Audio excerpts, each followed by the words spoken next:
gbon to gbi nwunya yeta a chene o chugaga ka so gaga va na mara kpongu ya obi enwu ya adupe madumro anwu na gava o yingogba wi ya ala ba na nkudo wa jinya ko agbo manya agbovuo ovune mà comme na togbi atipoa no ko yi pa doji lo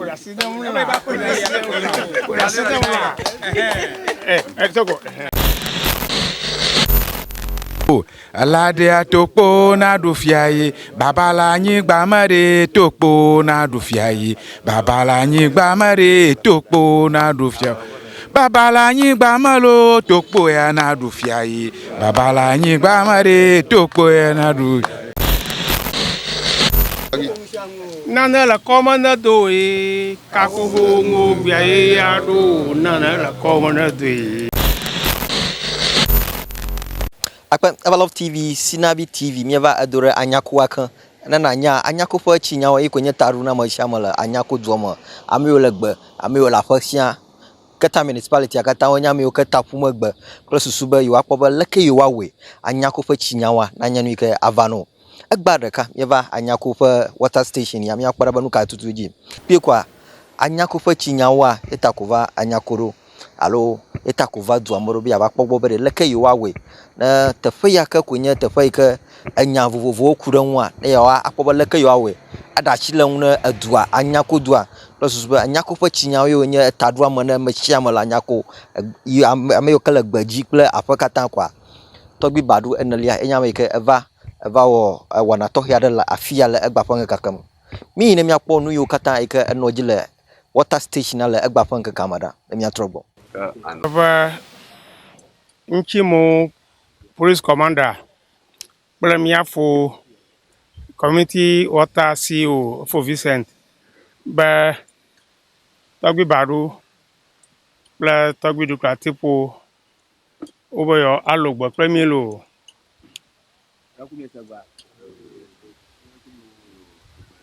andina milo ado ali ado deviore mi ocho foto mi donyi dokata mi wa doga Dwoba yo yoli dwoma fa ka yo semia nkoko ibo yo dogo afiako enye yo kata va no mi ajom ka ka yo se to gba uto nasia ode mi fa mo ma fi agbo abda mi fa ma chi chogwa bele ka magbuleva na mi afo Vincent kla commander kla to gbo ba memma mani vorka jio chi chogwa nda ba anyanyua ato jankple wonya eyi vearu ya fa fia anyakula achi fa fukpam bele ko kuchite sarata ka mi abumo fia na mi nya ba jidudu ya fa fia nya ha jidudu a ika president Mahama tadana oba okpara mi anchi awo achinami alwa community water ye doma woga ka oba nyigba fika yo pochiala alla mi atogwi badu ennelia bo foma si alo fima go yo pochiala ka yo nyana lia bata no nyia agba wona ba yo vavaga togbi badu on tomalio alla fugodo London akami na ba yento wova na ova dogomi na nya ka lesia wona mianya kwa yentova yata miva be ya dogomi egbaro ale mi adome yin alo yo MC adwo mi segba merci sada na ba no mi akafia yo ka chami nesi ko kana do togbe ogbo odo dumaga ogbo ayina togbe oba yo ha maya mani avore kemi nyedon abale togbe nuclear tipo atolia aka nyatana miafa government ika president ika mala atafala katanwa toma eɖoe kplikpla be ya aɖe kuxewo katã le duwo me ya na duawo natsi. Ke kuxe gbãtɔ yi ke le Anyako ŋu ye nye abe eƒe 19 yina ɖe eƒe 18 etsi megale mía si o. Ke míenya be etsia tsãtɔ ya míezãna tɔgbe baɖu ƒe anyigba dzi ye etsia wowɔe ɖo na mí. Kɔ yewo gato dom be wogadzre tsi ya ɖoa, egadze kɔtɔe be xe xoxotɔ yi kɔ wogate ŋu adzra ɖo. Yi ta abale nua le na ye enye kple dumefiawo mie etrɔ etɔgbe baɖu ƒoma dzidzem be to tɔgbe dzi be awo wowɔm na mí ho tso gbemɔwo gbe ke míetsia zãma afi ya godzi awo koe na mí. Yi ta mí gadzi be mía agadze dzi wògaɖe mɔ na mí ne dua wogadzre tsia ɖo ne dua kple susu be míako konu se va dua nagakpɔ tsi elabe etsia ye nye agbe akpe. Duawo míese gbea. Nya afi ma ƒo nu ama ɖe kuku gã aɖe na mi be nye mɔ eɖo dzidzi afi me va gake nye ŋutɔ nye dume ya dzo mava no edua me kpakpli mi afi gake emɔ legbe me zɔ afi va ye me va dzo be ma consult nya ame tsitsiwo ta time me va nɔ anyi o. Ita ye me va tɔgbibina va ko tɔgbibina ga consult nya ame tsitsiwo eya be nu yawo ge mie gbɔna wobe eka xoxoa nuwo gbia yeyeawo ɖo. Tɔgbinyewo wo nu yiwo da ɖi. Yewo wɔe da ɖia míawo hã míeva continue ge. Gake aleke míewɔ ge ɖodze be míaga consult tɔgbiwo, tɔgbi tsitsiwo ho yiwo wo nua kɔ da ɖi na mia ne míabie egbewo. Yiƒe nuwoe míeva wɔ. Yita ɖi me kuku ɖem na mi be ye me ɖi nye meva kaba wɔ mi koe kɔkem. Mi koe kɔkem. Aku ƒoma segba. Nya ɖevi ko menye wokɔ dam ɖe tɔgbinyewo dzidzi. Nye zia ezi xoxo wonye. Menye ezi yeye wonye o. Ye tɔgbi baɖuwo zia hã enɔ Anyako serving from time immemorial. Labalia mi kpe na secondary school hã tɔgbi baɖuwoe ko anyigba ne edua wokɔ tu secondary school wo me fia secondary school kpakple klinika hã nenema ke tɔgbi baɖu ƒe zia ke koe gako anyigba ne edua wokɔ tu klinika hã. Míake gako waterworks ƒe anyigba hã ne edua. Yita ne be yewoagble baɖua ye nye the lifeline of Anyako. Tɔgbi baɖuwo zia ye nye the lifeline of Anyako. Yita ne edua ga gbɔgblɔm be ne woʋu mɔ ne yewo ne wova ge ɖe anyigba ma enya ɖeke mele mía si o. Enya ɖeke mele mía si o. Yita ɖeko mía wo alea wowɔnɛ kɔnu ye wowɔna hafi emɔ ʋuna na mi katã ne meganye eku na míawo hã o. Yiƒe mɔ dzia míele. Yita le ɖokuibɔbɔ ma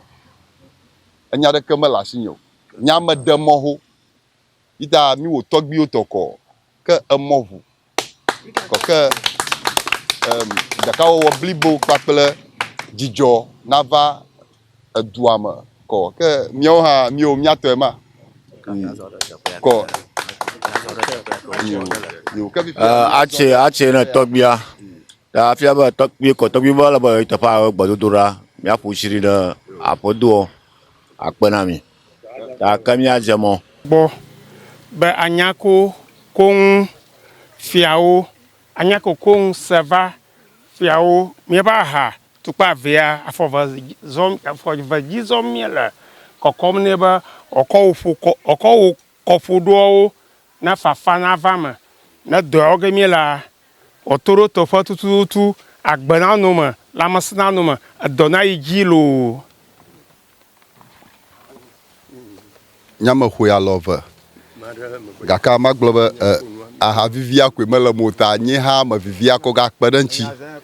kɔnɔ wɔ labe enye hã be nyame le ni Anyako koŋ council a domata ko nyamba ko vivia ko kpadan chiko kama kwena togbinya bina no ko togbi ya togbi baru anali abe khu alof ta ya ga cho vivia kperenu emi opui katari ko na fafana fama akpe babal komade aka tokpo yedu fia itana mada nya hama ka amana kpadan chire mi ajiha amada nya hama aka mi ji hama gba fi o fuchi ali after ko manya la gloga na mi Pera babala nyigba malo tokpo na dufia. Babala nyigba mare tokpo na dufia o.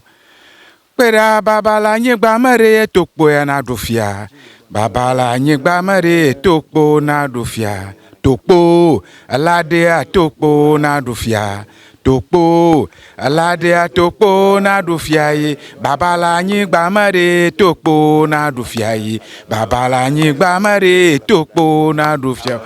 Babala nyigba malo tokpo ya na dufia ye. Babala nyigba mare tokpo ya na dufia. Babala nyigba mare tokpo ya na dufia. Nyigba mare tokpo ya na dufia. Tokpo alade a tokpo na dufia. Tokpo alade a tokpo na dufia. Babala nyigba mare tokpo ya na dufia. Babala nyigba mare tokpo ya na dufia. Allo ya. agome nya badi na anulia anu tol do noni ye togbinya ha go globe avali alaka avataha alan itade do hi o zon va pom gba ni ajo la fia majojo gafio aja ba anyenya nu ato togbinyo nyi gban nya jia manya do ma choko le baduo jijio ava de jia mocho na ko nojio esefe me hwetui nya esefe ye me ho baduo jia tui enyenye togbi badu enelia klevia o kata fe tato the head of the Clevier clan togbi nye togbi ado de fuga wo kple togbi amega venya eduto venya kple adalaja kple sri wowe zon tsongoche keke ova yi togbinya azo de fuga ye ko etron ya ko yola be mama gbotonya etron gbanto ya ke va anglo duama ye nye enye hlo kata patron itade mio vli na anyigba o mie vli na naneke la mareke shio ni yakenye miato de yakwenye miato he yakenye kaisaro to de no kwene kaisaro ita laba ni awoge mie le gba ekporojinu onye na hihame katana nya beri menye vana no gbonya na be ava zunu to ife nue mi wo mafia mi kukudem ne ameshame eduaja de kakpi vio kata kple de tubi vio kata kple fiawo kata bedi miawo tso blema badua do lome do mielona me gatsona me gake vo zuna evona mi itade edua ne recognize bedi badua miaƒe zia mi dzi ba ma ɖeke na te miaƒe zia ɖe to ke boŋ ne be eme ne nyo na ma eme million anyo ne wo hã nye gbedzanyi makla misia mafia tre misia mafia tremi makla hojedo horota hoixo hojedo horota hoixo ojedo horota hoixo makla jukushi nyikugba jiku nyikugba makla fu makla mone makla gbaga makla fu makla mone makla gbaga e makla bluku ye ko bena pito ma via hanya via gba se gba foglo mo yo rakaka mayo togbi mayo nyi gbaga o nga madi na gboto won won ni odega mo yo rakaka nyi gbaga gbaja ma ro hedo na chi ma voka voga ema yo ma uga so boli sa ara ngo to be o se fo ji fo pa yin gba mo yo mi ra ka owe nyang so kata to mo yo na diriva na ba ko gbe na mi ema tro mo yo a tron mo yo du tableau te vo de tro kata mo yo aja do yo tro kata mo yo mi mo yo ema tro re mo yo anyin gba to sapana jolo aja fara ma fa mo to do ma fa to show ya aroglo yi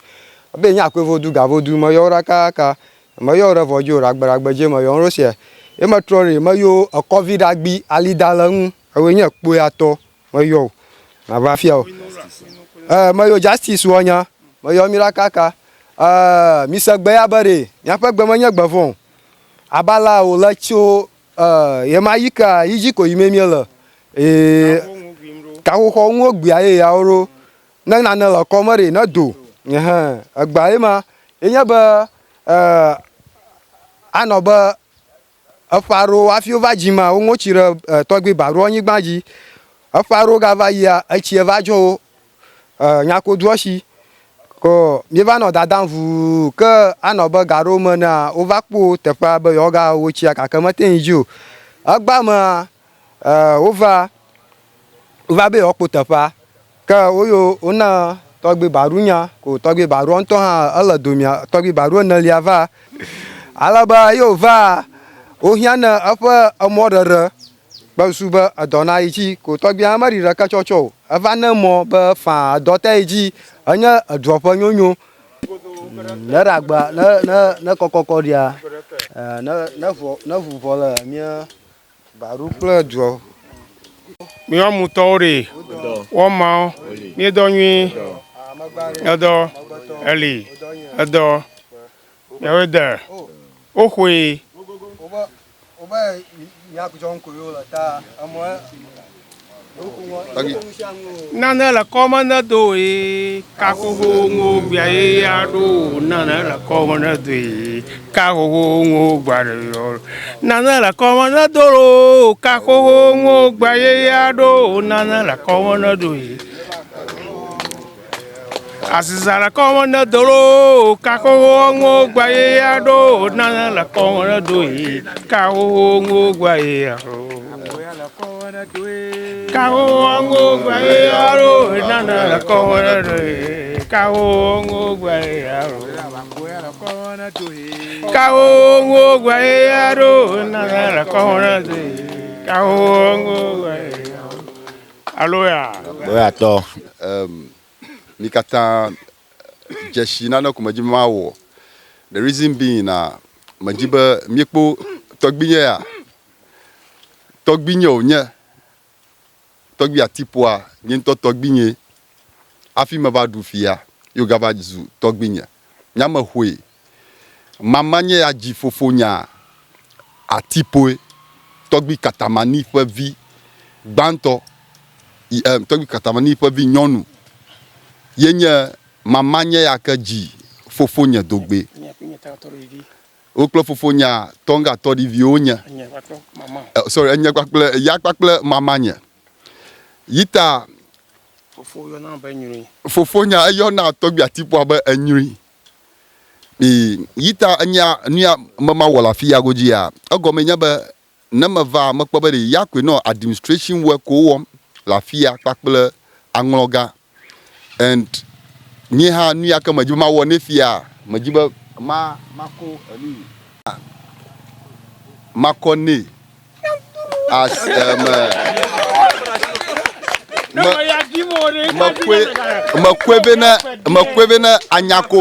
makwevena anyakofiao ha gaka yo nyamo va fiao ko makom na togbi atipoa no ko wo ipa no ko yipa doji lo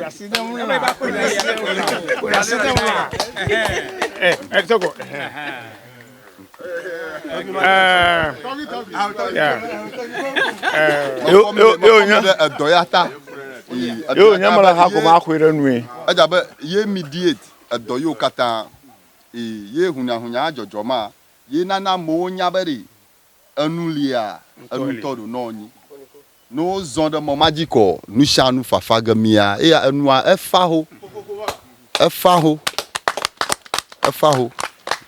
eva lɔ ɖeka enye duklatifo atɔlia tɔgbia mexɔ alɔ ve etsi ƒe etsi sina tona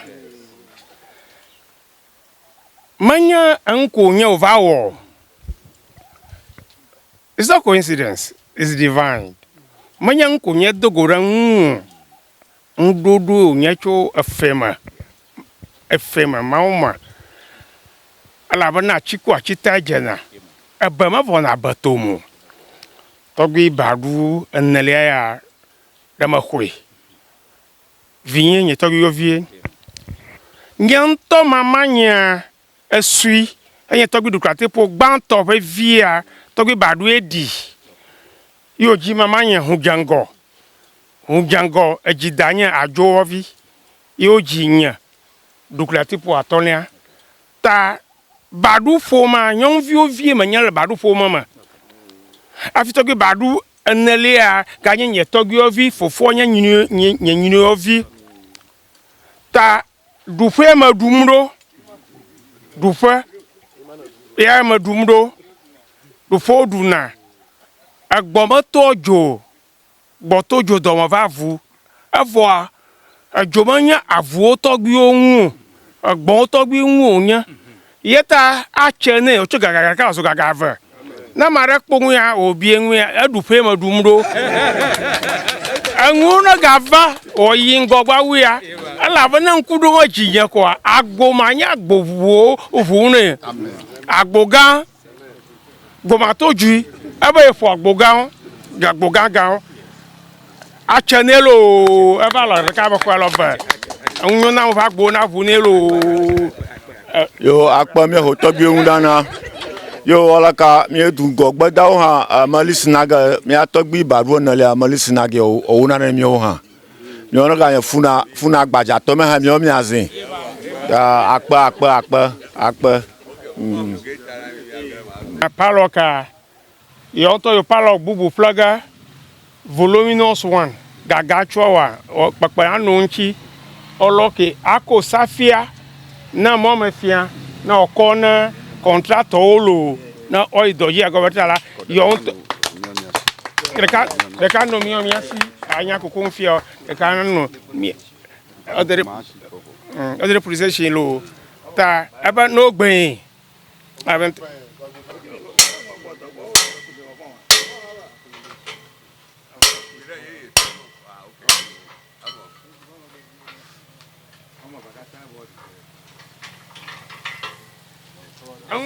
Ngong,